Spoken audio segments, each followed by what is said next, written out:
Commanders fans.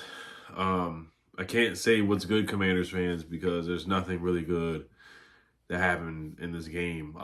We had a bunch of injuries, guys. Like, this was almost Body Bag 2.0. Definitely not as bad as Body Bag, the first one, back in the 80s or early 90s, whenever that happened. But Austin Eckler, they said Adam Schefter already came out and said that they think it's an Achilles injury. Let me see the tweet actually before I don't want to butcher it, but I think I saw that where Adam Schefter tweeted that out, and we know that Austin Eckler's on the elderly side.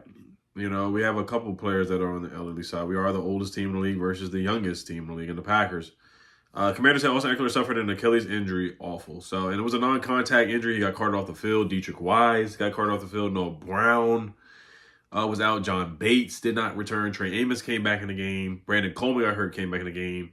Trying to think who else got hurt and did not come back in the game. But a couple of people, multiple people got injured in this game. And the Packers had a couple injuries too, like Jaden Reed didn't come back. But I just feel like our side definitely really got banged up. John Jones, I think, came back. Brandon Coleman came back. The moral of the story, like, it doesn't really have to be a deep analysis in this one. We just got beat in the trenches. The offensive line, I'm sorry, I'm under the weather. But the offensive line, like, Josh Connolly, and this is why I was like, okay, are they going to do the swap? Are they going to do the substitution like they did last year with Brandon Coleman and Cornelius Lucas? And I wasn't pressed for it to happen, but, like, after seeing him get beat, I know they want the rookie to go through the growing pains and all that and get it out of his system. But this was a tough matchup. You're going up against Michael Parsons. Like, and it was really coaching to me. Like, they got out coached today. And we could not say that at all, really, for the most part last year. Like, to say Dan Quinn got out coached, Cliff got out coached, or the coaching staff got out coached. Like, we didn't say that many times last year. And there were times where they didn't have their best games coaching, but Jaden Daniels was able to put the cape on and save us. And that was just not one of those nights. You know, the coaching was not good. They played scary football in that first half. Like, right before where Matt Gay missed the 52, I think it was the 52-yard kick or the 58-yard kick. You don't go for it on 4th and 4, but you send Matt Gay out there to kick a dang near 60-yard kick, and he doinks it off the upright. That's inexcusable. Like, you're losing your identity. Our identity is going for it on 4th downs. We were 87% last year on 4th downs. That's just what we do.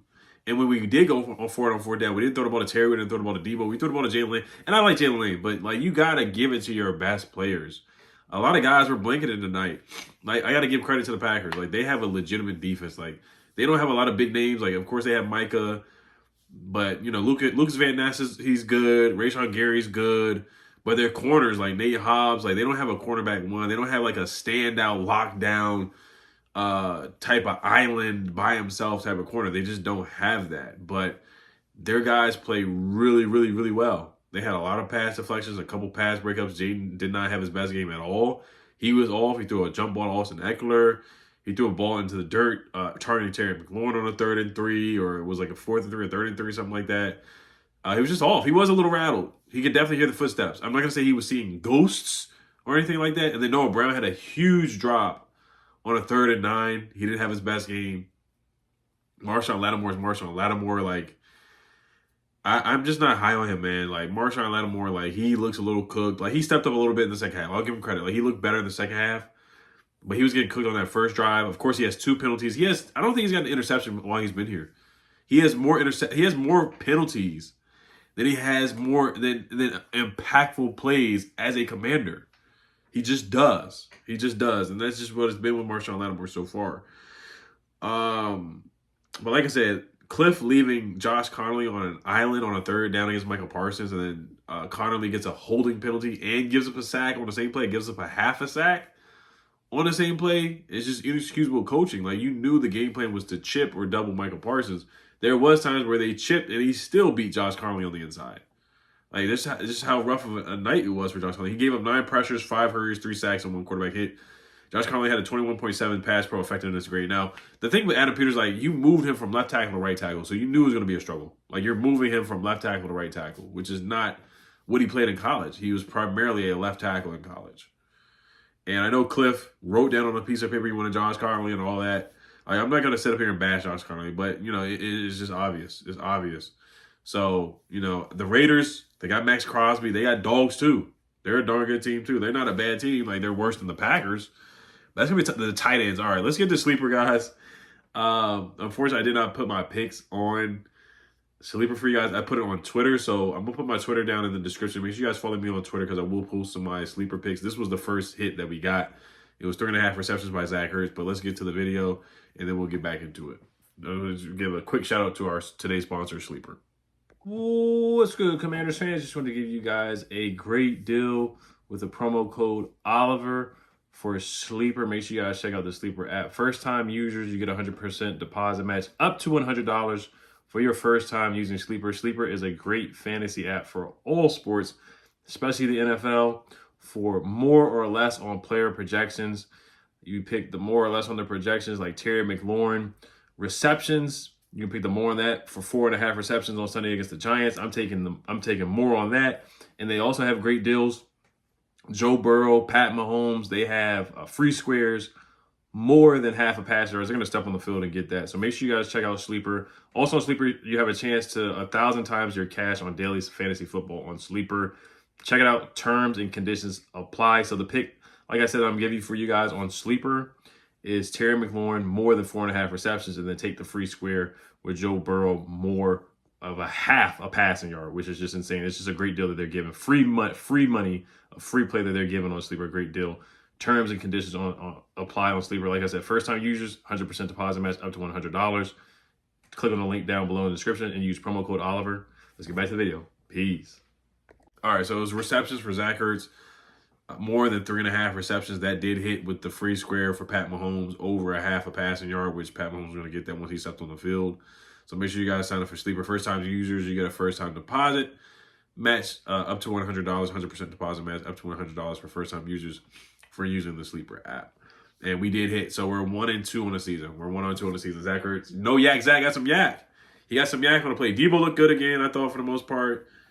Didn't make any big plays. We didn't really throw the ball downfield. They blanketed us. They bracketed us. Terry McLaurin, who got the new deal, hasn't done much. Not saying it's his fault. Him and Jaden, they got to connect. We saw this last year. Like, Terry starts slow every year. Every year he starts slow. The first 2 or 3 games of the year, always slow, always like 50 yards or less, 4 catches. Like, we got to target Terry, get him involved. So hopefully they can bounce back. I'm not tripping over this loss because the Packers are a good team.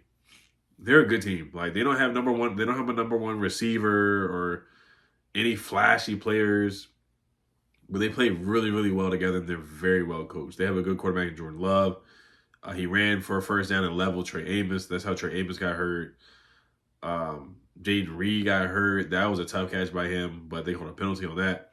So, and I got to give credit to the defense too. Like, the defense did step up in certain times. Like, if they didn't hold the Packers to field goals on multiple drives, like, it could have gotten really, really, really, really, really ugly, like even uglier than what it was.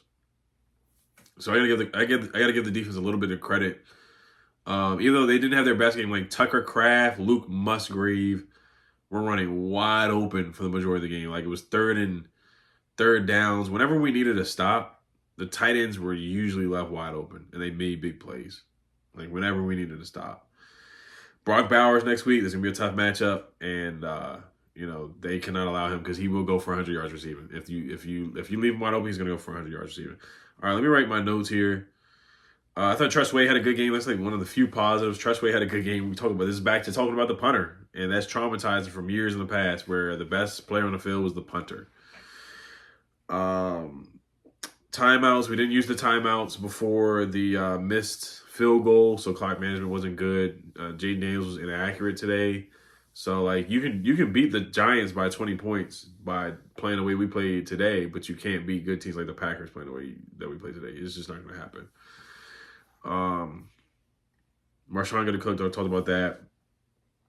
We had 6 yards in the first half, in the first quarter. The first quarter we had like 6 yards, something just really inexcusable. We just didn't have many yards at all. We didn't move the ball. We had a couple 3-and-outs to start the game. Romeo Doubs got the touchdown on Mikey Sanders still. Debo was not in at all in the first drive, which is ridiculous. Did the ball hit the returner's foot on a punt return? I think the refs missed that. Jacob Martin got a sack. Noah Brown missed drop on 3rd and 9. Will Harris missed tackling on Tucker Kraft. It was disappointing because Will Harris had a really good game against the Giants, and then he didn't tackle well today. Josh Jacobs touchdown. Matt Gay 51. He made the 51-yarder, then he missed the other 2 field goals. Deatrich Wise gets injured and had to get carted off. But the defense did get a stop. We got a holding penalty on number 86 for the Packers, and we got a stop, but we just didn't convert. And Jalen Lane did a good job returning punts. I thought Debo had a really good return too. Luke McCaffrey actually got a catch today down the field. That was good to see. That was refreshing. I was happy to see that. The Packers missed a field goal too. There was opportunities where we really could have came back and made it more competitive than what it was. But offensively, we just played scary football. And Jaden did not have his best game today. 1st and 25. Tucker Kraft gets 19 yards. That was inexcusable there. But the defense did hold him up to a field goal on that drive. And that's what I'm saying. Like, if they would have gave up a touchdown, the game would have been a wrap over if we didn't stop him and hold him to field goals. Josh Conley getting cooked. I talked about that. I put that in my notes. Will Harris holding penalty. I thought that was a phantom call with the pass interference on Will Harris. I thought that was a phantom call. 4th and 4 incomplete pass to Jalen Lane. I know the pressure was getting there, but it's like you got to target your better players and Terry McLaurin and Debo. Onside kick did not work. Defense gets a stop. The game was over by then though, and yeah, it was really over. It was really over. But yeah, Joe Wood Jr. likes to play a lot of man, and they were beating our man coverage. Like Dontavian Wicks, Romeo Doubs, Tucker Kraft, guys like that. They were beating our man-to-man coverage. Oh, and the end arounds too. Like Savion Williams had a big end around. They did another end around, the same play, the next play to Matthew Golden. Like they did it back to back. Couldn't set the edge. But I would sign Jadeveon Clowney. That's what I would do. And we probably have to sign another running back, unfortunately. Like Austin Eckler, non-contact injury just doesn't look good. Doesn't look good. And then Ben Sinnott had a catch too. So other guys did step up. Like, I'm not gonna be doom and gloom. Like this probably is our Buccaneers game where we got ran out of the stadium by the Buccaneers last year. We just need a wake up call, and we bounce back against the Giants. I think we'll bounce back against the Raiders. And it's unfortunate that we have to wait this long to play again to get this bad taste out of our mouth. But we do need the rest. We do need the rest. Guys are really banged up. There's some guys that are not going to be playing next week or possibly for the rest of the season, with Eckler potentially and Deatrich Wise, but some other guys definitely could deserve the rest. The wrist injury for Jaden Daniels, is that affecting him or not? Like, is it a legitimate wrist injury that's really affecting his game? We'll see. Like, I don't know. But, we'll see against the Raiders and throughout the season. So, team stats, we did cut down on the penalties. We only have 5 penalties. That's really good. Larry Tunsil did have a false start again, so he's had 2 false starts in a row in 2 games. We lost the time of possession. We gave up 4 sacks, which is not a good amount of sacks, but we gave a lot of pressures. Third downs, we were 5 for 16. Defensively, we only gave up 5 for 12 on third downs, which is pretty good. Like I said, the defense wasn't trash. They weren't terrible. They weren't awful. I thought the defense had moments. They had some decent moments against Jordan Love. They were getting pressure on Jordan Love where he did have to throw the ball into the dirt and throw the ball away. I will say that. We just couldn't get a run game. Bill couldn't get going. Eckler couldn't get going. I don't think Jeremy McNichols played at all. I didn't see him out there much. I mean, he might have been on some passing downs to block, but other than that, I didn't see much. And they shut down the Lions too. So like, this is like a legitimate team. Like I think they're better than the Eagles. I really do. I think they're better than the Eagles from watching them through these 2 games. I think they're better. They're the better team. And honestly, I hate to overreact, but they are the NFC favorite right now. They are. They beat 2 good teams last year. They beat 2 playoff teams. They beat a team in us that went to the NFC Championship. They beat a team that went 15-2 last year in the Lions. And they handled both of us. They have. And they added Michael Parsons. And like I said, they don't have a lot of big names on offense, but they get the job done and they have good chemistry. They've been together for years. Like Jaden Reed, Romeo Doubs, Dontavian Wicks, Jordan Love, they've been together for like 3 years now. So they have that chemistry. They've been playing together and they've had the same coach and the majority of the coaching staff. So they have that chemistry. So I got to tip my cap to the Packers. They're a darn good team. They have the crowd on their side and all that, and the crowd momentum and all that. It's real. It really is. It's a real thing. So I'm going to stop it here. I'm not going to keep you guys long because I was dozing off and falling asleep during the game. I'm not going to lie. I was. Towards the end, because it was just a rough watch. It was a rough watch towards the end. It was. But back to the drawing board, and we pick our heads up, keep our heads up high, and bounce back. So, RTIs, you guys let me know what you guys think. As always, Hell Commanders, 1-1. We'll bounce back against the Raiders, guys. We're going to bounce back. So, no need to panic. No need to crash out of panic. All right, you guys. Hell Commanders, peace.